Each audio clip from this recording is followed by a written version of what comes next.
Hello? Ayan. So, hello. Ngayon ko lang siya ni-record kasi 'di ba may heatwave, and as much as I wanted to na-isend siya kaninang umaga, baka mamaya yung iba sa inyo magpa-load pa, mainit nga. So, ngayon ko na lang siya ise-send na gabi. Okay? So, as promised, nung first week, kinontak ko agad kayo after mabigay sa akin yung email na ako yung magiging instructor nyo. For the second week, inayos natin yung schedule, pero hindi mo na ako nagbigay ng instructions kasi nga adjustment period pa. And I wanted to give you guys time to rest, especially those yung mga nag-asikaso ng mga events ng Railway Engineering Department. So, ayun, nandito na tayo sa third week. So, ito yung orientation natin plus course outline plus filling out ng student information sheets that would be used for the creation of our class record and master list. Okay? So, ang outline natin ngayon is yung PUP orientation. This is actually the same dun sa diniscuss ng Rails General Assembly nila Sir Poso tsaka nila Sir Enzo. Tsaka nung nag-faculty meeting kami, sabi ni Sir Tana kahit wag na daw i-discuss to ngayon. Pero for formality, if gusto nyo i-screenshot, post nyo, dadaanan ko yung slides. Okay? Tapos, yung class orientation, this would be specific para sa klase natin. Yung mga subjects na hawak ko. Paano ba ako magturo, what to expect, anong kailangan, paano mag-submit, ano yung mga template, paano mag-cite, paano gumamit ng AI. Ewan ko sa ibang prof, pero ako, kasi coming from the next generation, aware naman ako na pupunta talaga tayo sa AI. So, gamitin na lang natin sa tama. Okay? Yung rubrics, yung red flags or class rules, helpline, course outline, tsaka ayun nga, yung forms to be filled out for class record. Okay? Let's begin. Number 1, PUP orientation. I-skip ko na lang siya kasi na-discuss na siya nila, sir. Pero kung gusto nyo i-screenshot, dadaanan ko yung slides. Okay? Vision, na-discuss na to. Sir Tana. Etong strategic goals ang nag-discuss na ito, if I remember correctly, si Sir Poso. O hindi. O baka si Sir Enzo. Yan, na-discuss na nila yan. Pwede nyo i-screenshot if gusto nyo. Ito si Sir Poso to. Tsaka yung PEO. Tapos yung mga learning objectives, yan. Na-discuss na nila yan. Screenshot nyo na lang kung gusto nyo basahin. Tapos andito rin yung program objectives. Ang mahalaga lang dito yung sa transmutation table. Ayan, yan. So, alam nyo naman yan. Class policies, yan, dishonesty, such as cheating. Nasa handbook naman yan. So, kung may handbook kayo, yung physical copy, very good. Kung wala kayong handbook, bakit wala? Dapat meron. Pero kung wala, search nyo lang yung PDF nun. Meron naman. Tapos, ayan. Basahin ko to. Basahin natin. Academic honesty. Nasa handbook to. It is a part of your education to learn responsibility and self-discipline, particularly with regards to academic honesty. The most important issue of academic honesty is cheating. Cheating is defined to include an attempt to defraud, deceive, or mislead the instructor in arriving at an honest grade assessment. Plagiarism is a form of cheating that involves presenting as one's own work the ideas or work of another. All portions of any test, project, or final exam submitted by you for a grade must be your own work, unless you are instructed to work collaboratively. Specific requirements will be described for collaborative projects, but all work presented must be the work of members of that group. Research materials used must be properly cited. Cheating in a major course examination by a student will entail a failing mark of F for the given course.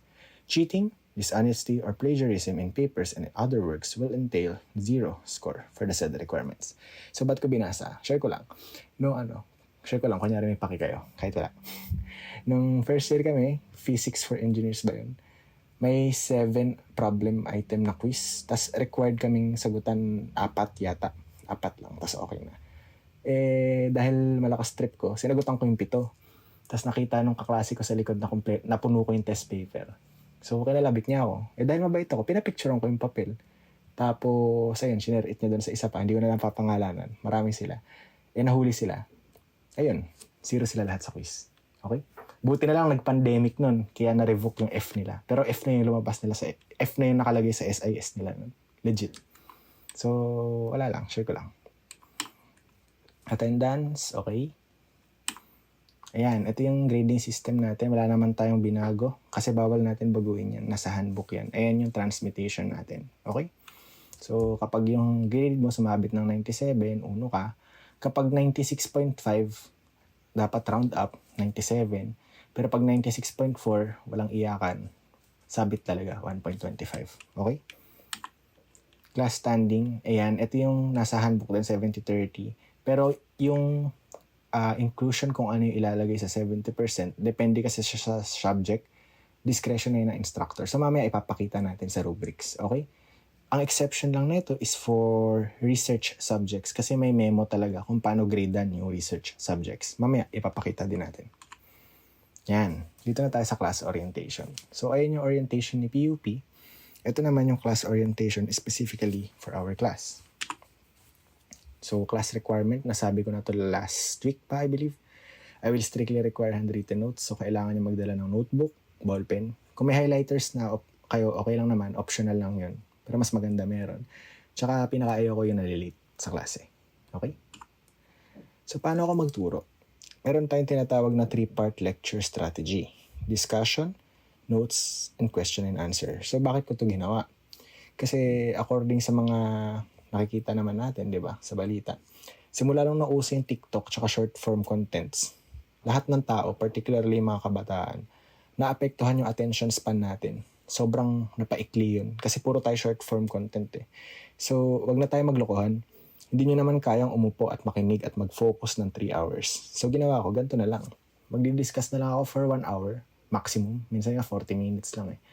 Tapos, after that, kung ano yung mga tinuturo ko dito, tsaka nyo siya ino-notes. Habang nasa discussion period tayo, nakasulat dyan, no taking down of notes, just focus on the PowerPoint slides or at the equations at whiteboard. So in short, lahat kayo nakatingin lang sa PowerPoint tsaka sa whiteboard. Wala munang magno-notes, okay? Para makafocus kayo. Tapos, after that, kung ano man yung mga pinagsasolve ko, pinag-i-explain ko dito, mayroong separate slide for that. Nandun na siya sa notes slide. Ang maganda dito, naka-highlight na dun kung ano yung mga importanteng lalabas sa quiz. So actually, hindi na nga notes yung tawag dun eh. Medyo papunta na siyang answer key. So ganun, para habang nagdi-discuss tayo, relax lang kayo, pa-aircon lang kayo. Di ba nilipat ko naman kayo sa room na aircon. Tapos hindi na kayo matataranta. Dito na kayo sa notes magsusulat. And after that, kapag may mga nasabi ako na wala dun sa notes or nasulat nyo na pero medyo malabo pa rin or medyo komplikado pa rin, okay lang. Meron tayong question and answer portion. So pwede nating balikan, pwede nating ulitin, or kung may nasabi ako na hindi nakadagdag dun sa notes, pwede nating idagdag kung kailangan lang naman. So, ayun. So, bali ganito yung magiging sistema natin. Para imagine niyo na lang nasa podcast kayo, ganun. Chill lang. May separate time kayo for notes. Okay? Malinaw yun ha. This is the reason why nagre-require ako ng notebook. Tapos, ang form ng checking ko ng attendance is yung notes. Kasi hindi madadaya yun eh. Hindi ka naman magkaka-notes kung absent ka, di ba? Kasi paano mo ino-notes yun kung wala dito? Tapos, pipirmahan ko yun every meeting. Okay? So, output template. So, ito yung template natin, tsaka kung paano mag-cite. So, scan nyo tong QR code. Papakita ko na rin. So, sa output template, isang template lang yung gagamitin natin. Ito. Yan. Simple lang siya. Hindi naman ako maano sa template. Gusto ko lang yung makikita ko. So, ayan na yung font. Lagyan nyo dito yung course code nyo. Kunyari, yung REMA 305, ganun. Course name, title of assignment, blah, blah, blah. Tapos, dito ko ilalagay yung question. Tapos, dito, mali yan. Tapos, ayun, sa background, mayroon lang siyang part. So, background narrative, cite a brief background on the issue. So, kunyari, may tinanong ako about, for example, sa transport policy, when I ask something about Jeepney Modernization Program or PUV Modernization Program, dito sa background, dito niyo ilalagay yung explanation. Ano ba yung PUV Modernization Program? Or ano ba yung PUV? Ano ba yung Jeep? Ganun. Dito yung mga background. Okay? Tapos, papunta ka doon sa problema. Pero yung problema, dito mo ilalagay sa why it went wrong. So, dito ka maglalagay ng theories, ng concepts, or equations. Hindi lahat hindi lahat. Yung kailangan lang, as needed.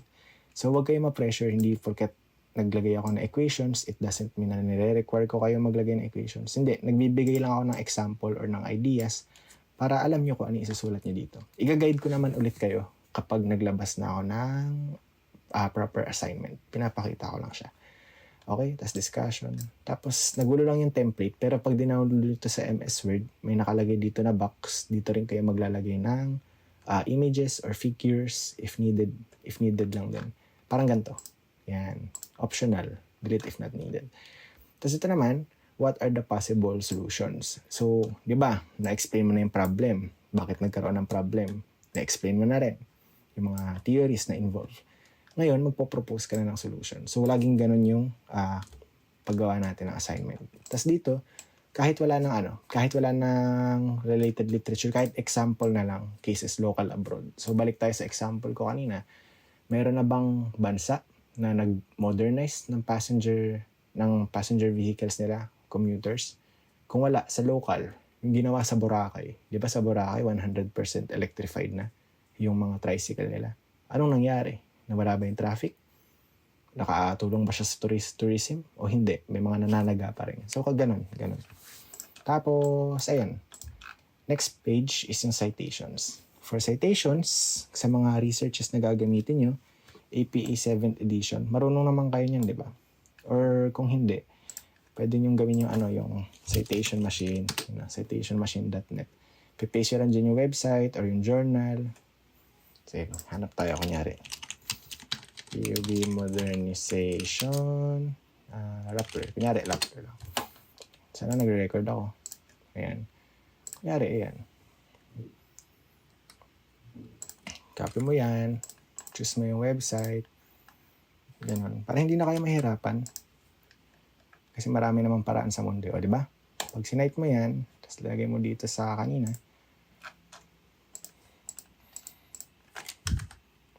Ay, sorry. Ibang email. Alt email ko pala yung nakagamit. Yan. Basta lalabas na yan. Ganun, no? Oops. Continue mo muna pala. Naka-ad blocker ako. Basta pag kinlik mo yung complete citation, tsaka yung copy, makakopy mo na yun. Lalabas na siya ng nakagantong format. So, hindi nyo na siya kailangan gawing mano-mano. Okay? Ituturo ko pa yung ibang mga techniques nito sa research. Now, kagaya ng sabi ko kanina, bilang prof nyo, papayagan ko kayo gumamit ng AI. For example, ng ChatGPT. Sa isang kondisyon. Aminin nyo na gumamit kayo ng AI. And to what extent? Number 1 yun. Number 2, yung paggamit ng AI for generating ideas only. Hindi yung ika-copy nyo directly yung AI, tapos ipipaste nyo. Hindi gagana sa akin yun eh. Alam ko kung paano mag-isip yung AI. So, ayun. For example, ito. Nag-search ka kay ChatGPT. What makes train stations in Tokyo great? Yan. Lalagay mo yan, query. Para alam ko kung ano yung tinanong mo. Tapos, AI-generated response. Yan. Ito yung galing kay ChatGPT. Yan. Tapos, ilalagay mo, where did I use this answer? Kunyari, nilagay mo siya sa part 3. What are the possible solutions? Tapos yan, lagay mo dyan. Tapos after that, lagay mo yung source, ChatGPT. Okay? Now, kapag nilagay mo yun, okay na ba yun? Tatanggapin ko na ba siya as your answer? No. Directly copying AI-generated response without adding your own insights, comments, opinions, and other theories is strictly prohibited and will be considered as cheating. So, pwede nyo ito ilagay doon. Kunyari, yan, lagay nyo dito, kinikwento nyo. According to ChatGPT, this is the blah, blah, blah. Tapos, dugtungan nyo. For me, pwede kang mag-agree. I agree, these are the advantages of train stations in Tokyo, but it could be improved because some of the stations are old, some of the stations doesn't have PSD. Share ko lang, no? Kasi I've been to Tokyo and Seoul. For me, opinion ko lang naman, mas maganda ang subway line ng Seoul compared sa Tokyo. Kasi sa Seoul, 100% na may platform screen doors lahat dahil nga mas bago yung system nila. Samantalang sa Tokyo, kahit na, alam natin, safe, punctual, lagi naman natin naririnig yun. Pero may mga pagkakataon kasi na hindi mo matatago yung edad ng infrastructure. Particularly sa Yamanote Line, yung iba dun, medyo rusty na yung bakal. Though maganda naman, kinukuting naman nila, may maintenance naman. Pero yung aesthetic, yung lamig, yung platform screen door, ayun yung pinakatumatak sa akin. Mas high-tech yung sa Seoul sa ngayon. For me. So yun, pwede kang mag-agree, pwede kang magbigay ng additional example, or pwede mong putulin, kunin mo lang yung kailangan mo. Okay? Basta, ang ayoko lang kasi is yung mind block kayo. Kasi aware naman ako na marami din kayong ginagawa. So, bakit ko ipagkakait sa inyo yung paggamit ng AI? Sayang naman yung technology, di ba? Kung gagamitin sa tama. Let me repeat. Kung gagamitin sa tama. Okay? So, balik tayo dito. Ito na lang pala dapat. Yan. Tapos mode of submissions, ang submission natin sa MS Teams, kasi mahilig ako magbasa ng gawa ng students, so babasahin ko talaga yan. Kasi gusto ko mag-comment sa bawat gawa nyo. Okay? Hindi ako gumagamit ng algorithm, yung nag-check ng keywords, tapos titignan kung sino yung may pinakamaraming keywords, tapos doon ako magpo-points. No.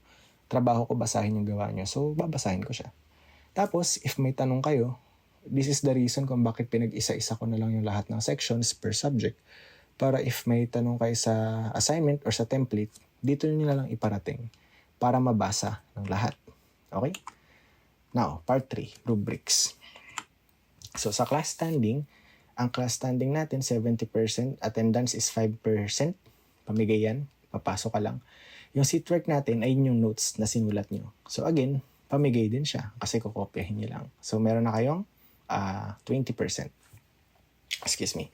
Tapos yung quizzes, 30% siya. So, actually, yung nakasulat sa notes, ayun din yung lalabas sa quiz. So, medyo pamigay din siya, 50%. Tapos, meron akong sistema sa recitation, pero hindi ko muna nilagay dito. Ang gagawin ko kasi is yung mga... Ay, hindi, wag ko muna sabihin. Sa face-to-face ko na lang sabihin. Basta, yung may pamigay ako sa recitation, if ever. Now, sa academic outputs naman, ito yung pinakita ko kanina. Pamigay din to kasi papayagan ko na nga kayo mag-AI, di ba? So, pamigay. Meron na kayong 70%. Tapos yung midterm and exam output, dito na lang kayo mag-focus. So, in short, sure pass na to. Huwag niyo siyang problemahin. Okay? Tapos yung final examination or project, I think nakita nyo naman na yung schedule. Pag nagbibigay kasi ako ng output, minimum 3 weeks eh. Hindi ako katulad ng iba na ibibigay ko this week, tapos next week submission na agad. No. Bibigay ko siya 3 weeks ahead. Tapos yung project naman, mag-aalat tayo ng month na walang klase, puro project consultation lang. So, hindi ko rin, in a way, parang magiging ka-group meet nyo rin ako. Parang ganun. So, kung ano yung project, tsaka ko na i-discuss kapag nandun na tayo. Okay? Again, itong rubrics na to, applicable siya sa yung orientation, wala na yung Railway Engineering Management orientation eh. Sa URTP na lang, URTP tsaka sa TPE. Yung sa research kasi, merong separate rubrics sa inyo according sa university, which is this. Yan. So, ito yung rubrics na gagamitin sa research proposal. Pag ano to eh, sa paggawa ng title, I believe. Tapos ito naman yung rubrics for the research subject specifically sa thesis. So, yan. May 10%, 5%, 10%. Hindi ko muna siya i-discuss dito kasi ito yung first meeting sana natin. Para bago kayo gumawa ng title, aware na kayo sa strategy na gagawin nyo. Paano kayo makakakuha ng magandang research. Ben? Wait lang, nauuho ako. Ayan, paano kayo makakagawa ng magandang research? If gusto nyo itong basahin, itong rubrics ng research, pwede nyo i-click itong link or scan yung QR code. Ayan, scan yung QR code, lalabas yan dyan. Ito yan, yung research paper evaluation rubrics. Check ko nga, alam ko naka anyone with link na to eh. Para pagka-share ko sa inyo, available na siya. Ayan, naka-anyone with link ka. So, pwede nyo na agad basahin kung trip nyo. Okay? Next naman is yung red flags. Ito yung pinaka-class rules natin. 4 lang naman to. Basahin ko ha. Any form of harassment, physical, mental, sexual, psychological, etc. towards others. Ayokong may nabubuli. Napipikon ako, ganun. Any form of involvement to illicit activities, substances, and illegal organizations that are not accredited by the university. Number 3, any form of disrespect towards my fellow faculty members, administrative staff, utility personnel, and security guards. So, ayun. Yung fellow faculty members ko na lang, kahit wag ako. Kasi, na-reality check ako, no? Grabe. Yung 22, hinarang ako sa bulwagan. Sabi sa akin ng organizer, Kuya, anong program mo? Visit na yun. Tapos nang paglabas ko, hinarang ulit ako ng 2 babaeng organizer. Magtatapon lang naman ako ng tubig namin eh. Sabi, Kuya, dun po sa kabalay exit. Ewan. Pakiramdam ko na wala lahat ng pinag-aralan ko eh. Dun pa naman kami naglalaro ng tagu-taguan sa Bulwagang Balagtas. Ako pa yung nakabasag ng bintana sa likod. Ay, naka-record ba? Never mind. Tapos yan. Any form of false accusation of the 3 aforementioned above. So, ayun. So, sana, alam ko mababait naman kayo. Wala naman tayong red flag, di ba? Sabi kasi nila, ang mga taga-SEA daw red flag. Pero hindi ganun. Simula nang dumating ako sa SEA, green flag na lahat ng tao doon. So yun, basahin nyo itong nasa baba. Legit to ha. All red flags shall be immediately dropped from all of my classes. No exception, no consideration, no appeals. So, ayun. So, malinaw yan ha. Lalo tong number 3. Particularly sila Sir Seki, sila Sir Migs, sila Sir Raj, or even Sir DC, tsaka Sir Tana. Kasi naging teacher ko rin sila eh. Neto lang naman ako graduate. Tapos share ko lang din, yung family ko kasi, yung nanay ko, teacher din siya for 36 years. So kapag nakikita kong nadidisrespect yung teachers ko, medyo personal siya sa akin. Pakiramdam ko parang nadidisrespect yung sarili kong nanay. Ganon. Kaya yun, sana i-respect niyo sila guys. Okay? Number 5, helpline. So, share ko lang, isa sa nakakalungkot na nangyari sa batch namin, hindi ako magbibigay ng names, okay? Maraming hindi nakagraduate. Hindi dahil hindi sila magaling ha, magagaling sila. Sadyang may mga sakuna lang na nangyari. Nasunugan, binaha sa Cagayan, binagyo, nanakawan, nagkasakit. Wala akong papangalanan. And hindi nila kasalanan yun eh, for me. Out of control nila yun. So naisip ko ganito. Kinonsult ko na to kay Sir Seki actually. Gawa ko ng helpline. You know, masahin ko, the purpose of this helpline is to accommodate students that has SEC, Special Emergency Concerns, that hinders their capacity to fulfill their academic duties. Some examples of such concerns are, number 1, severe medical condition, physical, psychological, etc.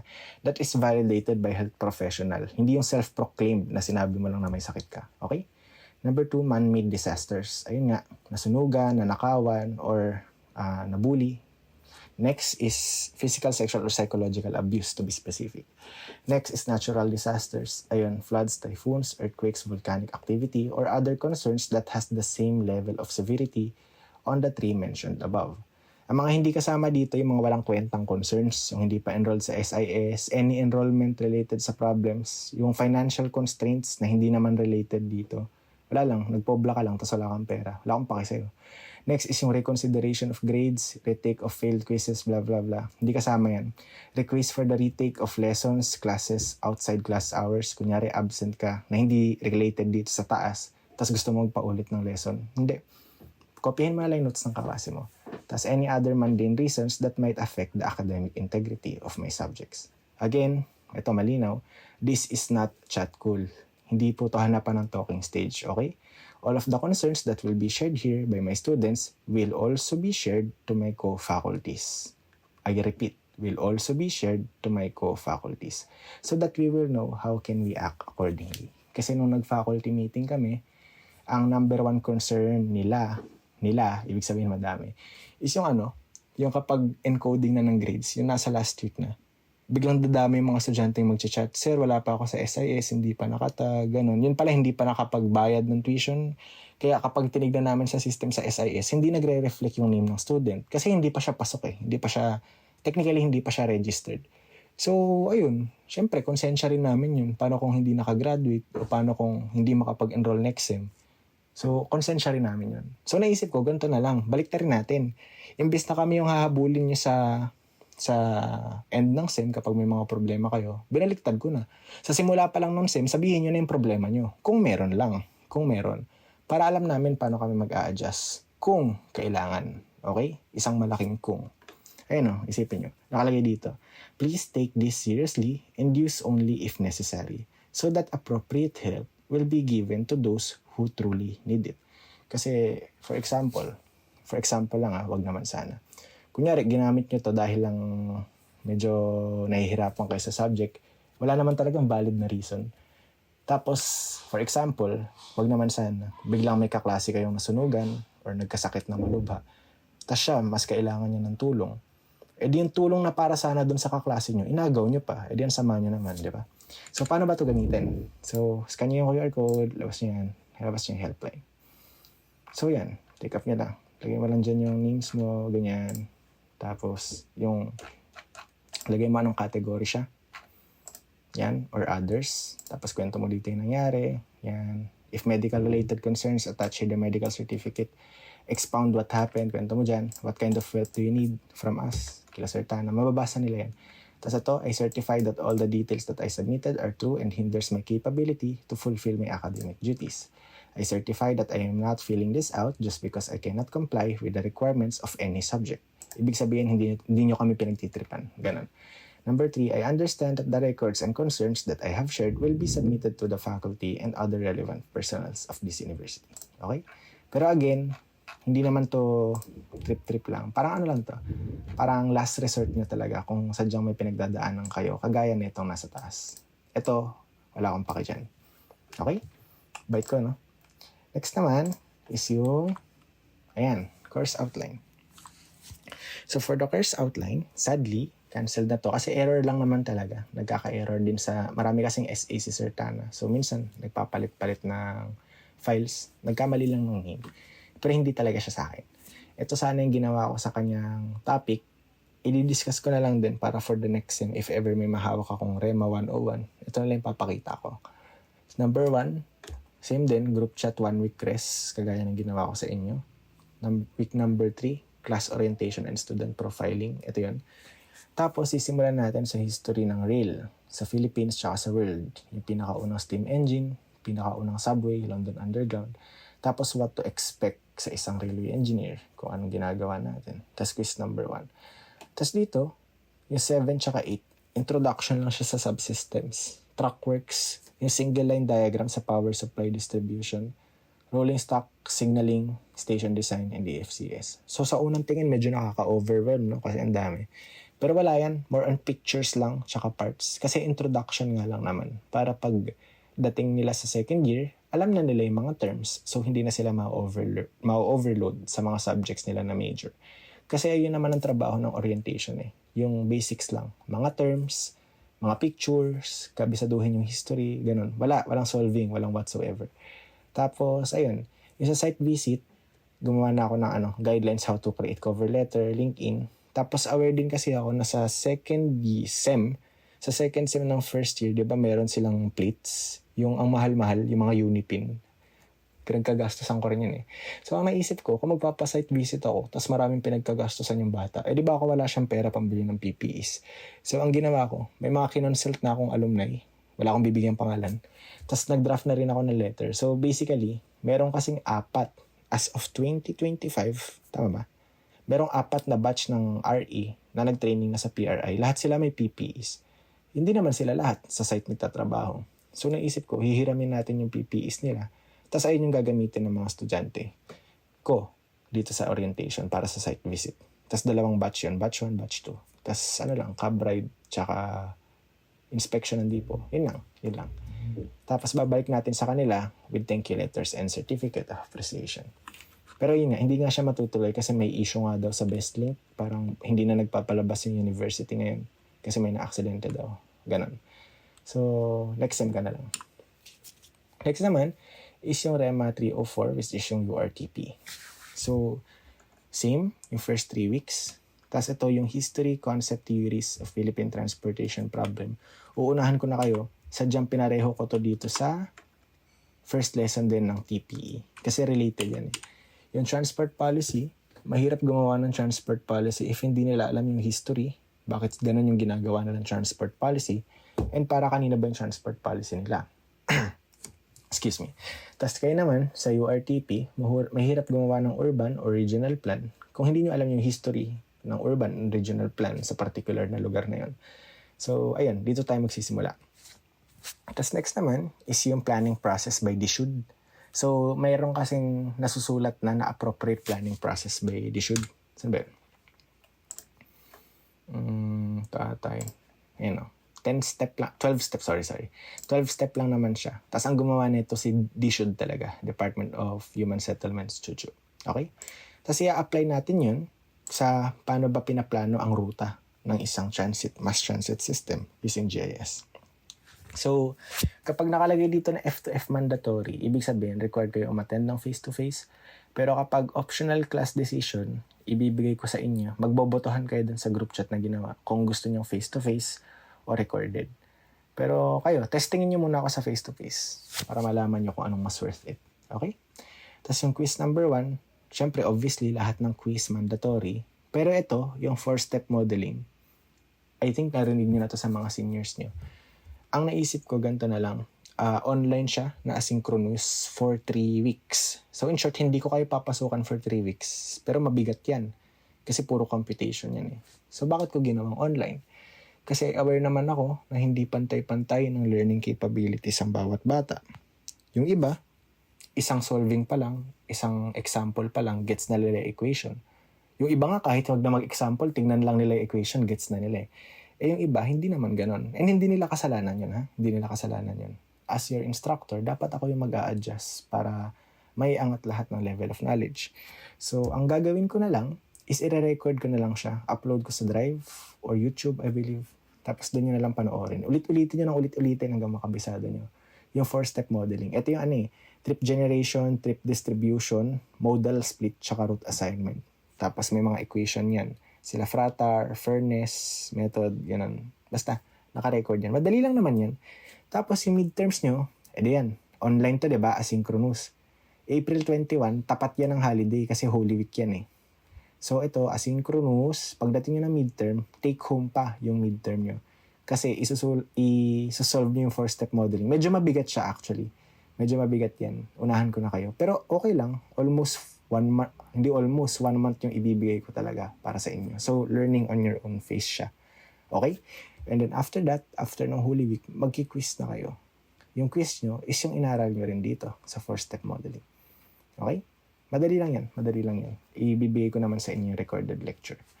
Tapos, babalik tayo dito sa urban planning ulit. Urban Planning Solutions 1, tsaka Regional Planning Solutions 2. Yung TOD, Transit-Oriented Development, baka magamit nyo kasi sa thesis nyo. Urban Renewal, ayan yung ginagamit pang-address ng urban decay. Super Block, ito yung sa Barcelona. Yung nagiging square yung mapa sa Google Maps para maging pedestrian-friendly siya. Basta, tsaka na lang natin pag-aralan. Okay?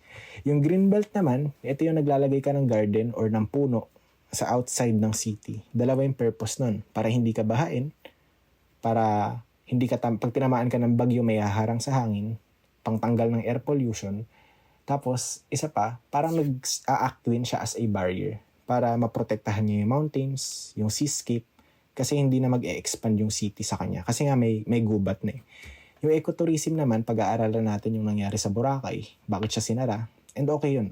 Tama yung pagsasara sa kanya. And after that, project tayo.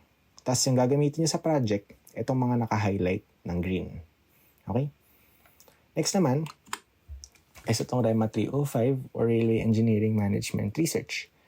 Yung sa pinakaunang lesson natin, week number 4, UN Sustainable Development Goals, yung types ng research sa RE.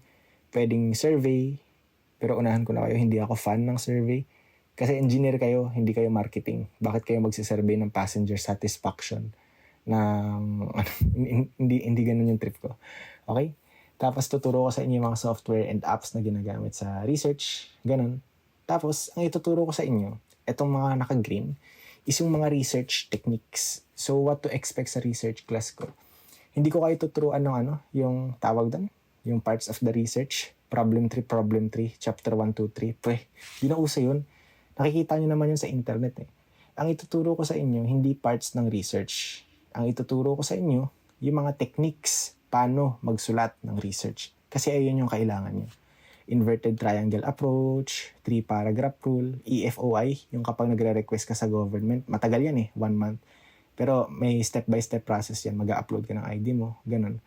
Tapos RRL tracker, citation machine, and RRL techniques. So, bigyan ko kayo ng example.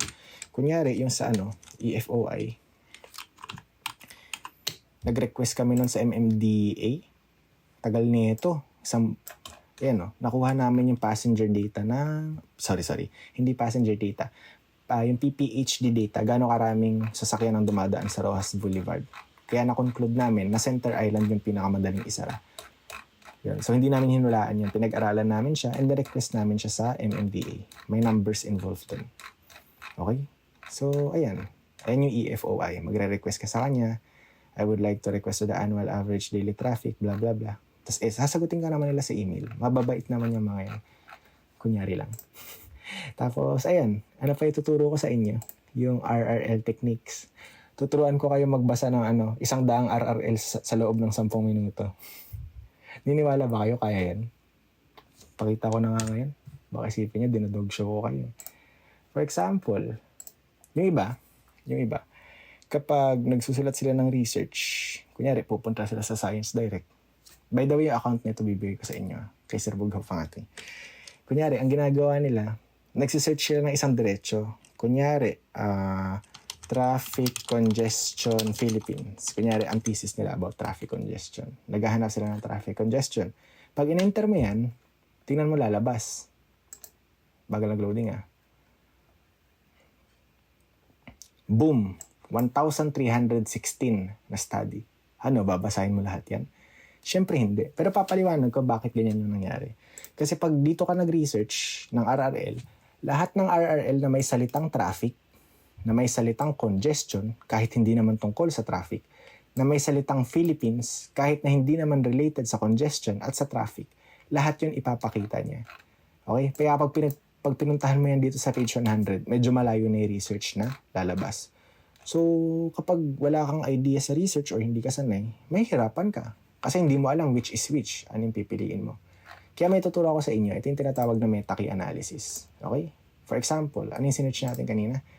Traffic congestion Philippines. Gamitin natin dito, quotation mark, traffic congestion, and capital, space, Philippines. So actually galing to sa sets. Nag-MMW na ba kayo? Mathematics in Modern World. Yung mutually inclusive tsaka mutually inclusive. Paano ba yun? Sets and or. Yung, yung set. Kapag sinabi mong and, ibig sabihin, combined, intersect siya. Kapag sinabi mong union, basta alam mo yan yung complement and or. Parang ganun, and or. So bakit ito tinuturo sa inyo? Kasi kapag kinulong mo yan ng quotation mark, ibig sabihin, ititreat niya si traffic congestion as one word, tapos i-combine niya yun sa lahat ng research na may salitang Philippines. Okay? Kanina, ilan yun? 1,316. Tingnan nyo, enter ko to. Pak, 61 na lang. Di ba? So magmula sa 1,316, 61 na lang yung research na lumabas. So anong gagawin nyo? Babasahin ba namin yan, sir? 61 researches? Siyempre, hindi. Kasi sa buhay, work smart, hindi work hard. So ako tatanungin nyo, kiklik ko tong export, click ko yung CSV, check nyo yan, tapos, abstract keywords, sige, check nyo yan lahat. Tapos conference information, para alam nyo kung saan conference siya pinresent, baka mamaya pwede rin kayo dun. Tapos click nyo tong export. Okay? Tapos, sige. This is Scopus. Yan. Tapos magda-download yan. Pag in-open nyo, boom. O ano yan, sir? Di namin maintindihan. Alam mo ko ano sorry. Mali ako. Hindi ko sinelect all. Select all, export, CSV, abstract, conference. Export. Tapos i-save as ko na lang doon sa kanina. Close ko muna to. Save as ko dyan. Kapag binuksan mo yan, boom. Sa unang tingin, nakakatakot, no? Pero alam mo ba kung ano yan? Ayan ang magsasalba ng research nyo, tol. Kasi kompleto na yan Andito yung name ng author, yung title, yung year kung kailan siya pinablish. Ito, hide mo na itong mga to, hindi kailangan yung mga yan. Yung year kung kailan siya pinablish, yung title, yung source title, volume. Ito, hide mo na to, hindi kailangan yan. Ang kailangan nyo lang is itong DOI. Ito, hide mo na to. Tsaka yung abstract. Yan. In short, dito ka na lang magbabasa ng abstract. Pababa na lang. This paper, novel, MCDM, approach, blah, blah, blah. Dito ka na lang magbabasa ng abstract. Pero kung tinatamad ka pa rin magbasa ng abstract, hinighlight mo yung keywords kanina, di ba? Asan yung keywords? Ito na lang yung basahin mo. So, kaya mo magbasa ng 100 RRL sa loob ng 10 minuto. Pipili ka na lang dyan kung ano yung pinakamalapit sa research mo. Okay, kunyari, gusto mo ng MCDM. Kunyari, gusto mo ng neural networks. O kaya ng chi-square. Kasi madali ang statistics ng chi-square. Kunyari, ito yung pinili mo. Okay? Tapos, i-highlight mo yung tatlo. Highlight mo yan. Okay? Ay, sorry. Control pala dapat. Highlight. Okay? Tapos, kukunin mo na to ngayon yung abstract niya para dito mo na siya babasahin sa paper mo. So, kunyari, bukas tayo ng Word. Babasahin mo sa paper. Kunyari lang. Tapos, yan, copy mo to. Pak. Ito, copy mo ulit to. Ito, EDSA nga yung ginamit nila. Pak. Ito, copy mo ulit to. Tapos syempre, ipa-paraphrase nyo yan or pipiliin nyo lang yung gagamitin for your RRL. Kunyari, ano to? Chapter 2. Chapter 2. Review of Related Literature. Okay. So yan, may RRL ka na agad. Tapos na ba yan? Hindi pa, magsa-citation ka, di ba? So paano mo yan isa-cite? Yung iba, ang gagawin nila, babalik sila dito sa website, tapos magpapakabayani sila, hanapin nila mano-mano yung author, tsaka yung year, tapos isusulat nila yung title. Pero again, sabi ko kanina, work smart, hindi work hard. Copy mo na lang tong DOI. Kaya ako to hindi dinelete kanina, kasi gagamitin mo to. Copy mo tong DOI. Okay, copy. Punta ka sa citationmachine.net. Kaso naka-block na ako kasi bugbog na to sa akin eh. Click mo yung journal. Ulitin ko. Hello. Sorry, uminom na ako tubig. Sakit lang muna okay. Ayun. So, as I was saying, para hindi ka mahirapan mag-citation, click mo tong DOI, punta ka sa citationmachine.net, i-paste mo siya dito, tapos lalabas siya naka-APA na. Ayun o. Kakopy mo na lang yan. Nakahanging indent na rin pala siya. So, kapag pinist mo yan dito sa RRL mo, kunyari, i-highlight mo na lang siya. Tapos, ito. Mali. Asan yung indent? Indentation, hanging. Hanging kasi yung ginagamit sa citation. Yan. Okay na. May reference ka na. Ulitin natin. Kunyari ito. Diba ito yung pangalawang RRL natin? Copy mo itong DOI. Okay. Control A, Control C, Alt-Tab ulit. Taka dito. Citationmachine.net. Create citation. Journal. Paste mo yung DOI. Para hindi ka na maghanap ng mano-manong author. Okay? Tapos, artificial neural network. Kung hindi kayo naniniwala na tama yung na-search nyo, kunyari may trust issues kayo, ganun, basahin nyo. Adaptive driving route of buses along EDSA. Pag binasa mo yan dito, ayan yun. Adaptive driving buses along EDSA. Di ba? Kasi, mayroon lang isang DOI sa bawat isang research na nasusulat sa mundong to. So, hindi kayo magkakamali. Okay? So, kapag yun. Tapos yung mga author niyan, ayun na rin yun kasi na-check mo nga na tama yung title, di ba? Sure na yan. Pag pinindot mo yung complete citation, boom, magic. Tapos para hindi kayo malito, isort by nyo ng most recent. Para yung pinaka-last na citation nyo, ayun yun, nasa taas. Okay? Tapos, ayun, paste nyo na ulit siya dito. Diba? Ang dali lang. Sobrang dali kayo ng research, guys. Tapos ito, last na lang, last. Tapos i-alphabetical natin. Copy, create citation, journal, DOI, search, cite. Ganun. Kaya ako pag nagsusulat ako ng research, sinuhuli ko na yung citation. Kasi formality lang naman yun. Nililista ko lang yung DOI. Kaya ayun yung reason ko bakit pina-checkan ko sa inyo yung DOI kanina. Kasi sobrang mahalaga niyan for citation. Okay, let's paste nyo dito. Tapos again, highlight, hanging indent. Okay. Tapos, di ba kapag ewan ko kung nabago na yung babasahin ko ulit yung research eh. Sa UP kasi, kapag nagsasite kami ng paper, ang sequence niyan, nakadepende sa pagkasunod-sunod. Kunyari ito, 1. Lalagay kayo dyan, 1. Tapos lalagyan mo to ng 1. Ganon. 1. Tapos ito, 2. Yan. Sa UP yun. Kasi mga baliw sa research mga tao dun eh. Pero yun, sa PUP, dahil basic lang naman ang research sa PUP, ang alam ko, alphabetical lang. Highlight mo lang, tapos A to Z, paragraphs. Pak, magre-rearrange na siya. So kahit na gaano karami RRL na ginawa mo, okay na siya. Lagyan natin dito. Yan, dito references. So, ayun. Ayun yung i-expect nyo sa research class ko. Hindi ko kayo tuturuan ng chapter 1, 2, 3, problem 3. Kasi alam nyo na yun eh. Ang ituturo ko sa inyo yung mga technique kung paano magsulat ng research. Kagaya nito. Ayun o. Nakailang RRL agad tayo. Partida, wala pang 20 minutes ako nagsasalita. Partida, orientation pa lang to. Just imagine ano kaya kong ituro sa face-to-face. Okay? So, maraming technologies ngayon na nagpapadali sa pagsulat ng research, particularly AI. Ito, si citationmachine.net kasi, alam niya ba, AI yan? AI yan eh. Kapag nilagay niyo dito yung DOI, ang ginagawa niya, siya yung maghahanap ng research for you.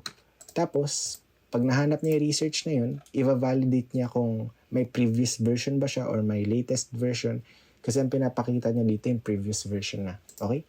Tapos yun, siya na rin maglalagay ng proper format, proper arrangement. So in short, kagaya ng sabi ko kanina, Ang problema kasi sa academe ngayon, kapag sinabing AI, ang unang pumapasok sa isip nila is cheating. Totoo naman yun. Kapag kinapi-paste mo yung sagot ni ChatGPT, cheating talaga yun. Pero as someone who belongs to the next generation, sabi ko, kailangan natin tanggapin na pupunta tayo sa panahon na meron ng AI sa mundo. Gamitin na lang natin sa tama. Alitin ko, gagamitin sa tama. Ito yung tinatawag na ethical use of AI. Kagaya nito. Tama naman mag-cite, di ba? Hindi nga plagiarism yan. Kaya ka nga nagsa-cite kasi ayaw mo maging plagiarized yung gawa mo. So, ayun. Ginagamit natin sa tamang paraan yung AI. At isa doon, isang citation. O, di ba? Ang ganda ng chapter 2 natin. No? Orientation pa lang yun. So, ayun. Balik tayo. Nasaan na ba ako? Tapos, next naman, RRL techniques. Yung mga techniques na to, tsaka ako na ituturo kapag nasa klase na para mas madali. Tapos, quiz number 1. Yung quiz number 1 natin, ano lang yan, baby thesis. Max 3 paragraph. Isang paragraph na intro, isang paragraph ng RRL, tapos isang conceptual framework na drawing. So, bibigyan ko kayo ng topic, tapos gagawan nyo ng research. Baby research lang.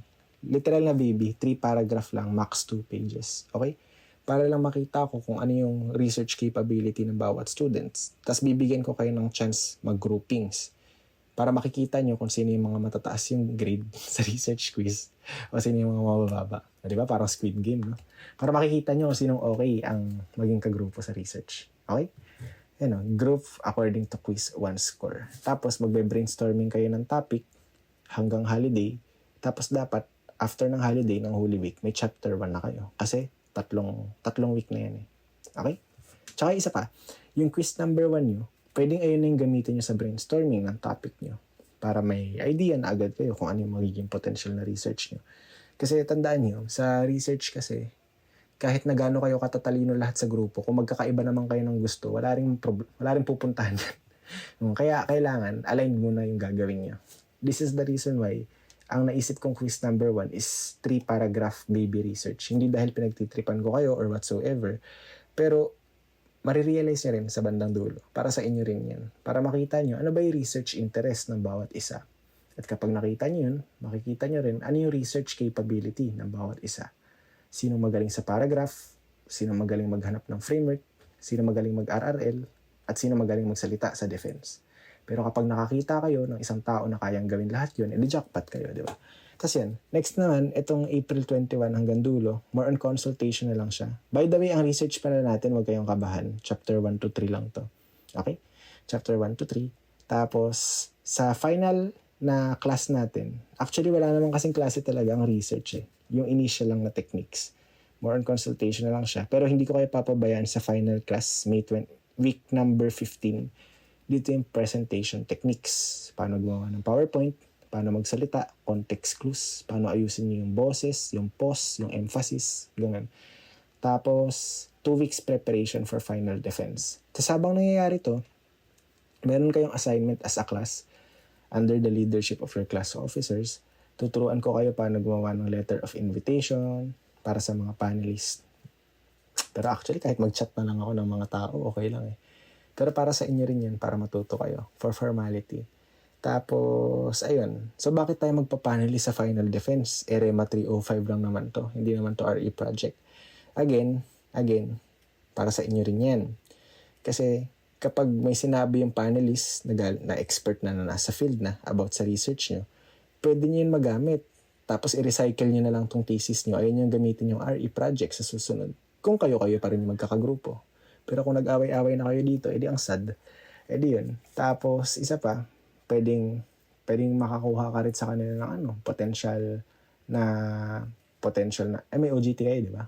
Pwede rin yun. Tapos, pwede rin kayo makakuha sa kanila ng potential na na connections if ever gusto nyo mag-talk sa conferences nila. Ganun. Kasi sila yung mag-guide sa research nyo. Okay? Tapos sa final defense, bibigyan ko kayo ng choice. Gusto nyo ba isang araw na defense lang? Kaso kung marami kayo, lalabas yan, mga 15 minutes each group lang. So, bitin yun, hindi nyo ma-defend yung research nyo. Or magdadalawang araw kayo. Isang week 17, isang week 18. Tapos, randomize na lang yung bunutan ng kung sino magde-defense para fair. Tapos, ayun. Tapos, syempre, tuturuan ko rin kayo paano yung tamang format ng plaque of recognition, ng invitation, ng refreshment kung meron man. Kasi for context ang panelist po, hindi yan binabayaran dahil suhol or ibang bagay na iniisip nyo. Kaya sila binabayaran dahil sa araw na nawawala sa kanila. Kasi magli-live yan sa trabaho nila, or kung Sabado man, mas malala. Yung pahinga sana nila after work, kinuha nyo pa dahil pinag-panel nyo. So yung pagbibigay ng ng certificate, hindi ng cash hindi tayo magbibigay ng cash, ng certificate of recognition, ng pagkain, appreciation yun. Or dapat nga, kung ako tatanungin nyo, kung face-to-face in defense, dapat sagot natin pati transportation. Kasi again, ang binabayaran sa kanila doon, hindi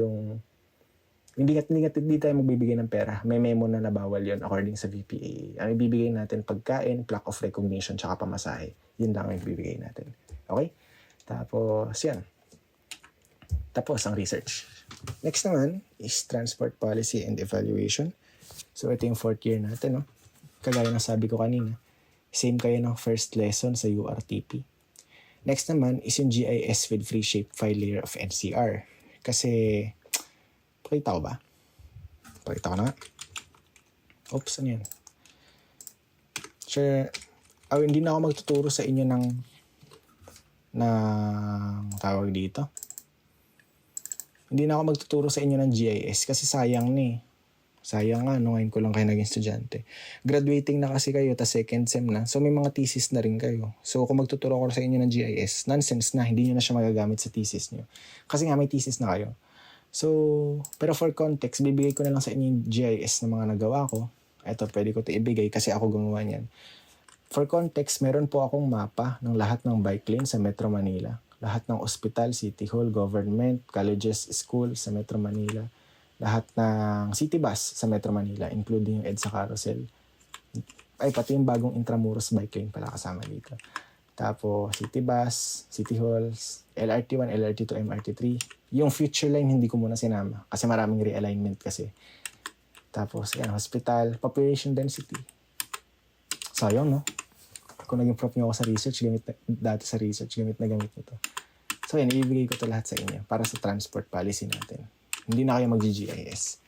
Kasi ang maganda kasi sa GIS, open source kasi siya. Once na in-upload mo siya sa mapa, available siya for public. Ibig sabihin, tulungan yung mga tao dito. Okay? So, ayan. Ito yung gagamitin niyo for your transport policy. Tapos, kapag naaaral na natin yung history, tapos marunong na kayo mag-GIS, or kung hindi kayo marunong, kagaya nga nasabi ko, okay lang, ibibigay ko naman yung mapa. Isang quiz muna tayo para ma-ensure na alam niyo yung dalawang week, yung week number 4 tsaka week number 5. Then proceed tayo sa pinaka-topic natin, Transport Policy 1 and 2. Sa Transport Policy 1, ang pag-aaralan natin is yung active transportation, cycling, walking, tapos i-combine natin siya sa TOD, Transit-Oriented Development. Kasi combination yung dalawang yan Ipapaliwanag natin bakit. Tapos pag-aaralan natin sa next part, Transport Policy 2, is yung BRT, Rail Airport Link. BRT stands for Bus Rapid Transit. Alam niyo naman yun. Kagaya ng EDSA Carousel. Tapos, anong kinalaman ng airport sa rail? Kasi share ko lang, sa lahat ng developed countries sa ASEAN, Pilipinas na lang ang walang active na rail connection. Paglapag mo ng Singapore, mayroon kang Changi. Paglapag mo ng Bangkok, mayroon kang Suvarnabhumi. Tama ba? Alam ko tama ko Suvarnabhumi Airport. Meron niyang airport rail link. Tapos, paglapag mo ng Malaysia, meron ding rail link ang Kuala Lumpur. Vietnam, meron din. So in short, hindi, wala pa yung Vietnam. So in short, merong rail link lahat. So bakit ganun? Bakit tayo yung Clark natin, yung NSCR, ginagawa pa lang yung papuntang Clark? Bakit yung subway natin, nauna yung airport ng NAIA bago yung subway? Baliktad no? Kaya ang dating, paglapag dito ng turista, tinataga sila ng mga taxi driver. May laglag bala pa. Kasi wala sayong efficient transportation na dapat paglapag ng tourist dito dahil hindi naman sila marunong sumakay ng jeep, may isnatchan pa sila. Dapat sasakay na lang sila ng tren. Kagaya sa South Korea, may Incheon. Sa Haneda, sa airport ng Japan, meron din sa Tokyo. Kasi combination ng airport tsaka rail. I-explain natin dito. Bakit? Okay? Tapos, magpo-proceed tayo sa transport technologies. Kasi, na-realize ko, walang kwenta ang transport policy kung hindi nyo naman alam yung mga relevant technologies sa transportation na ginagamit ngayon para ipatupad yung transport policy mo. So magtuturo tayo ng cable car, PHEV, plug-in hybrid electric. May mga types kasi ng electric vehicle. May hybrid electric, may plug-in hybrid electric, may pure electric vehicle. Yung hydrogen fuel cell, may problema yan sa compression, tsaka PUV modernization program. Okay? So, Chris, baka tanongin nyo, bakit ako magtuturo ng cable car? Hindi naman cable car engineering ang tinapos ko. Kasi, nung nag-work ako, isa sa nahawakan kong blueprint ay boom, dami kong project, no? Ayan, is yung cable car project sa, saan ba to? Pasig ba to? Wala mag-i-screenshot nito, tutuktukan ko sa ulo. Ayan, yung cable car project sa ito yung LRT line 2. Ayan, ang pangit lang kasi sa cable car, obviously, bawal mong iliko yung cable, kasi cable yan di ba? Tali. So yan, paakit sana siya ng Marikina, papuntang San Mateo, bla bla bla. So yan.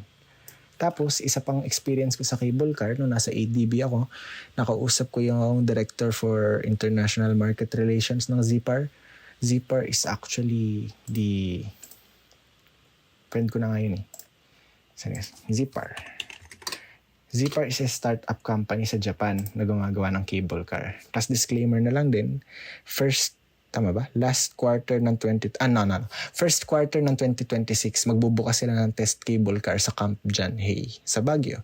So, basically, merong proposal ngayon na nabubuhay sa LGU ng Baguio na magtatayo sila ng cable car para hindi na tayo umaakyat ng Cannon Road. Pero, ewan ko based yun sa pag-uusap namin. Pero dahil bobo ang mga politiko dito, uunahin nila election, syempre hindi nila priority yun. Mag-e-election muna sila. Pero sayang, maganda yan. Tapos isa pang napag-usapan is pwede nga to sa Ortigas kasi modular to. Basta, ayan yung ituturo natin. Okay? Tapos, balik tayo dito. Tapos, ang next natin, transportation technologies, yung bullet train, maglev, tsaka hyperloop. Ewan ko, di ba kayo napapaisip? Railway engineering yung course niyo, pero wala man lang nagturo ng bullet train sa inyo. Or kung meron man, history lang. Kung sino yung pinakaunang bullet train, 1964, Tokyo, Osaka, Shin, Osaka, Tokaido. Tapos yung mga series, kung anong model yung train. Pero hindi in-explain bakit doon yung ruta, bakit electric multiple unit yung gamit, bakit 22.5 kilovolts AC yung gamit, bakit patulis yung nguso ng bullet train. Kasi akala ng iba, ng mga walang alam sa physics, kaya patulis yung nguso ng bullet train para daw aerodynamic. Kasi diba ganun sa aeroplano, patulis yung nguso, aerodynamic daw. Totoo naman yun.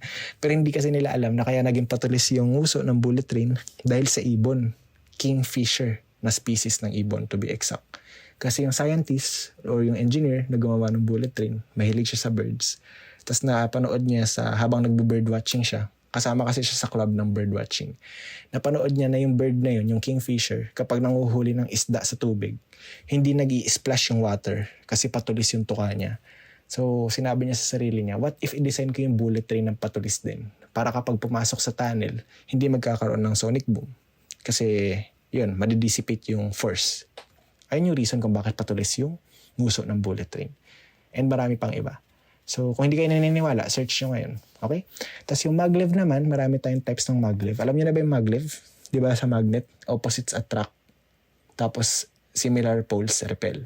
So, para lumutang yung train mo, kailangan mo ng similar na magnet na negative-negative or positive-positive. Either of the two. So, ayun ang maglev. Meron tayong, actually, ginagawa ko na ngayong notes dito Saan ba yun? Yan. Meron tayong tatlong types ng maglev. Meron tayong electrodynamic, electromagnetic, tsaka induct track. Yung electrodynamic, wala pang gumagamit nito. Sa pagkakaalala ko. Yung HTS, hindi pa naman kasi proven yung sa China Yung sa China na operational, yung sa Shanghai Airport, electromagnetic yung gamit nila. Kasi binili lang nila yung technology sa Germany. Okay? Tapos yung test run natin sa Japan, yung world record na 603 kilometers. Alam ko passive electrodynamic siya, pero hindi pa nga siya operational. So ayun, may reason kasi kung bakit ganyan. Tapos, ang reason kung bakit mahal yung maglev natin is sa cooling system. Kasi alam naman natin, di ba, na isa sa pinaka-limiting factor kung bakit mayroong speed limit ang bullet trains natin, hindi dahil mahina yung motor. Napakalakas kaya ng motor ng bullet train, 22.5 kilovolts yun Tama ba? Search ko, hindi rin ako sure How many kilovolts is used in operation of Tokaido Pero alam ko talaga 22.5 yan, AC. Or 22.5. Sorry, 25. Muntik na. 25 kilovolts AC. So, bakit 25 kilovolts AC? May explanation din yan. Kaso, kahit na gano'ng kalakas yung motor mo, kung may friction ka, tapos nagiinit yung gulong mo, pwede pa nga magkaroon ng wear and tear yun. Delikado rin siya. So, para makapagpabilis ka lalo ng train, isa lang ang pwedeng solusyon dito. Tanggalin mo yung gulong, tapos palutangin mo na lang yung train. Hence, ginawa yung maglev. Kasi ang problema sa maglev, in order para mapalutang mo yung magnet, kailangan mo ng superconductor. Pero ang superconductor, ibig sabihin kasi ng superconductor, zero yung resistance niya. Kagaya nito. Yan, ibig sabihin lumulutang na siya, yung atom niya. Pero para magawa yun, kailangan niya ng napakalamig na temperature. Ayun, Kelvin yung ginagamit. Di ba mas malamig ang Kelvin sa Celsius? So, ayun, sadly, walang rare earth metal dito sa mundo natin, sa planetang Earth, na may superconductive properties at room temperature. Kaya ang ginagamit, liquid nitrogen. Pinapalamig muna yung magnet, ganun, bago lumutang yung train. That's the reason why napakamahal ng maglev. Kasi yung pera na napupunta sa traction, sa substation, sa relays, lahat napupunta sa freezing system. And hindi yun mura. Alam nyo ba magkano liquid nitrogen? So, ayan, pag-aaralan natin yun. Tapos titignan natin kung pwede ba magkaroon ng bullet train sa Pilipinas. Yung Hyperloop ni Elon Musk, okay naman sana siya, kaso low capacity. 2, 3, 4, 8 lang ang pwedeng sumakay. So medyo hindi rin siya effective. Okay? Now, meron na tayong transport policy. Alam niyo na paano gumawa ng transport policy. Tapos meron kayong transport technology. Tapos meron tayong project consultation. Okay? Now, baka ma-overwhelm ko. Sabihin niyo, ang dami kong ituturo. Ganun talaga. Ano akala niyo sa akin? Hindi nagtuturo. Tapos, wag kayo ma-overwhelm. Nakikita niyo ba itong take-home assignment sa gilid? Nakikita niyo ba? May napansin ba kayo? Wala? Never ako nagbigay ng assignment, kagaya ng sabi ko kanina, na pagkabigay ko ng 1 week, pasahan na next week. No. 3 weeks ako magbigay ng assignment to. 3 weeks. Take home pa yung midterm. Diyos ko, sobrang pamigay na yan. Ayun, ito, 3 weeks din. 3 weeks. Ito nga, ito, hindi more than 3 weeks kasi as a class siya. Ito, 1 week yan kasi install software lang naman. Wala namang kayong gagawin. Kiklik nyo lang yung mga link na ibibigay ko na installer. Ito, 3 weeks din. Tapos isa pa, advantage na rin. Kasi orientation pa lang, sinasabi ko na kung kailan ako magpapa-activity, kailan ako magpapa-quiz. So, ma-adjust nyo na yung schedule nyo accordingly. And then, ayun, yung project natin, 1 month siya. Same here sa Urban and Regional Transport Planning. 1 month din siya.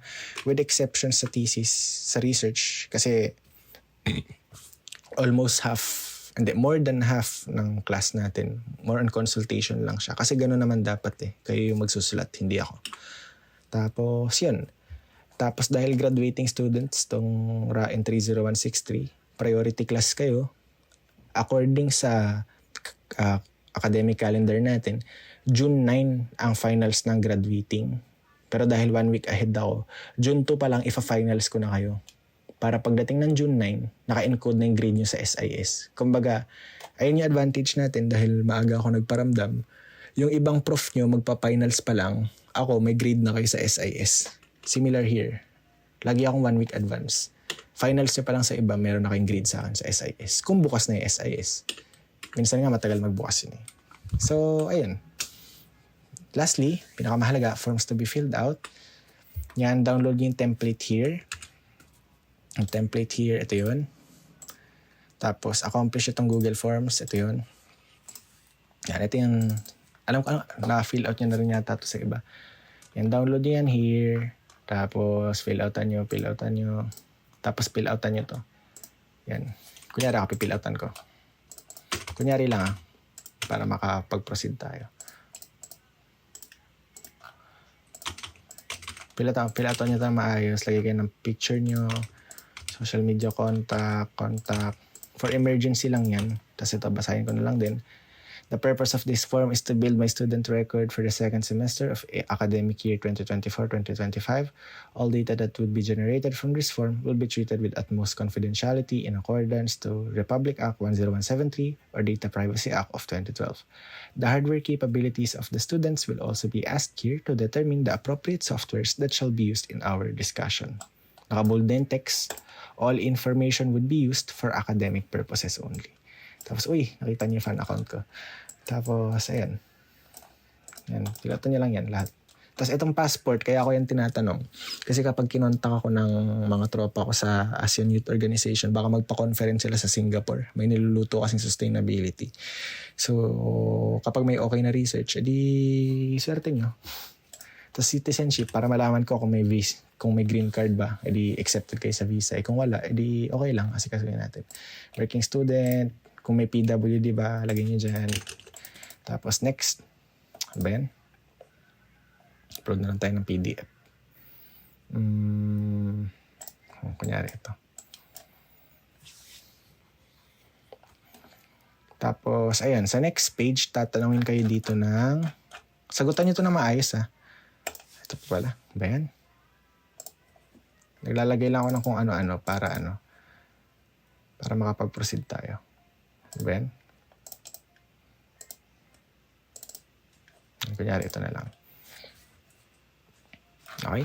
Tapos, next, tatanungin kayo dito ng hardware profiling. Tatanungin ko kung may computer kayo, tapos kung anong processor ng computer nyo. Kunyari ako, i9 ako eh.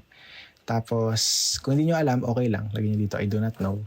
Tapos, yung GPU nyo, kung may GPU kayo. Ako, RTX 30 ako.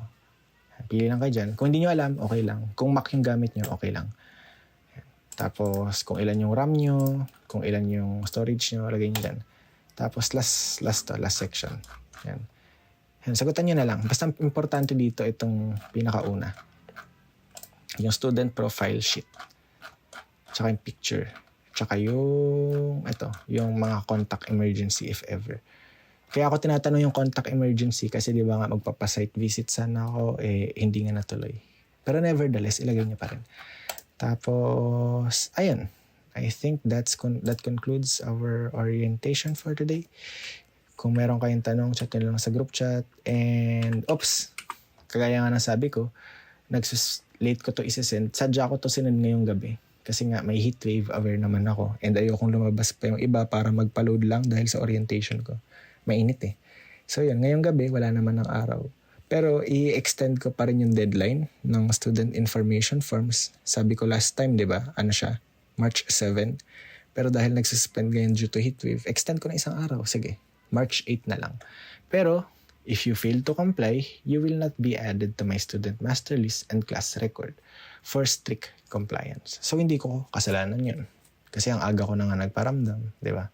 Tapos, ayun, gagamitin ko to sa class record kasi. So, please. Kahit yung ibang assignment, huwag nyo na ipasa. Pero, student information form muna para alam ko at least na estudyante ko kayo, di ba? Tapos, ayun. Thank you. Ang makakabasa nito merong prize. Bye.